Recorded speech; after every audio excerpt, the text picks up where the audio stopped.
Hello, solid gasto, maayong adlaw sa tanan. So karon ra gyud ta ka balik, karon ra ta ka update sa inyo no. Kaya gahapon naka-absent kita dire. Pero karon natay short video. Mo naman inaanda na to at least short video para lang gyud maka taya mo o katong sa mga gulat-hulat na to para lang gyud maka priority o gasto kung sa to nindot or pwede yung bagdukan labi na sa 2 PM draw. Pero all draw guides naman lapos-lapos naman atong last to the race untag sa 2 PM pa lang nanay mo target or bisag rumble okay na basta mulusot lang. Pero sa mga mubagdok ang plastada bagduki gihapon nyo. I-all draw lang lapos kay kasar man ta mo upload re. Okay?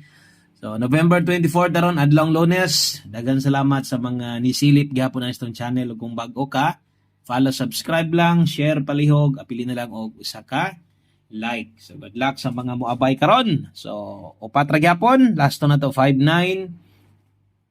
Ang ikaduhang last to na to bagduki ning plaster ha. So di magduha-duha. Basta kay nay budget pero medyo alanganin pass lang.